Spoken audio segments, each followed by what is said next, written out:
Por uma votação de 6-3, a Suprema Corte Americana decidiu nesta segunda-feira, 27, que o treinador Joseph Kennedy tinha o direito constitucional de orar no campo após os jogos de seu time.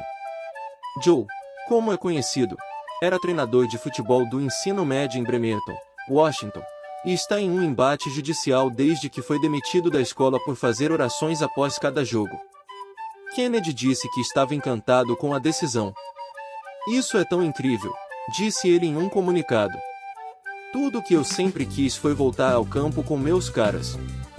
Durante 8 anos, o treinador fez orações rotineiras após os jogos, com os alunos se juntando a ele voluntariamente em alguns momentos, o que foi alegado como constrangimento e motivo para que Kennedy fosse afastado da escola. Foram 6 anos de batalha judicial até o desfecho na Suprema Corte. Segundo o voto do juiz Neil M. Gorsuch, as orações do treinador estão protegidas pela primeira emenda e o distrito escolar errou ao suspendê-lo depois que ele se recusou a encerrar a prática.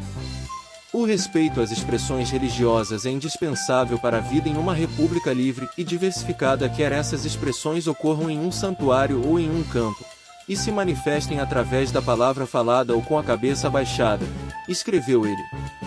Ele foi acompanhado na opinião pelo chefe de justiça John Roberts e os juízes Clarence Thomas, Brett Kavanaugh, Samuel Alito e M. Coney Barrett. Garantir direitos. O Nova York Times informa que reforçar os direitos religiosos, e principalmente os dos cristãos, tem sido um projeto de assinatura do tribunal liderado pelo chefe de justiça John G. Roberts Jr.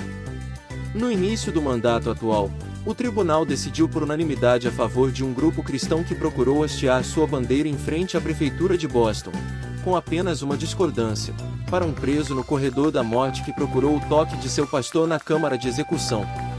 Em seu voto discordante, a juíza Sônia Sotomayor escreveu que a maioria se extraviou ao priorizar os direitos religiosos de um funcionário da escola sobre os de seus alunos, que poderiam se sentir pressionados a participar de atividades religiosas. Ao fazê-lo, escreveu ela, o tribunal nos coloca ainda mais em um caminho perigoso ao forçar os estados a se envolverem com a religião, com todos os nossos direitos em jogo. Armas e aborto. A Suprema Corte, formada por maioria conservadora, tem se pautado por seguir direitos constitucionais norte-americanos. Na semana passada, decidiu pela continuidade do porte de armas em público, afirmando que a Constituição protege esse direito individual para a defesa pessoal. A decisão foi considerada uma vitória histórica para os defensores do acesso aos armamentos, tema que divide o país em meio a ocorrências de tiroteios em massa recorrentes, como o que aconteceu em uma escola de ensino fundamental em Uvalde, no Texas.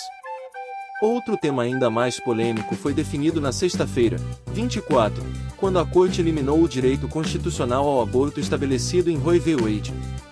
Tremenda vitória. O caso de Joe Kennedy é emblemático pela duração do embate judicial e pode se tornar referência para outros casos que se seguem na mesma linha da liberdade religiosa, nos Estados Unidos. Esta é uma tremenda vitória para o treinador Kennedy e a liberdade religiosa para todos os americanos, disse Kerry Shackelford, presidente e consultora-chefe da Fast Liberty. Nossa Constituição protege o direito de todo americano de se engajar em expressões religiosas privadas, incluindo orar em público, sem medo de ser demitido.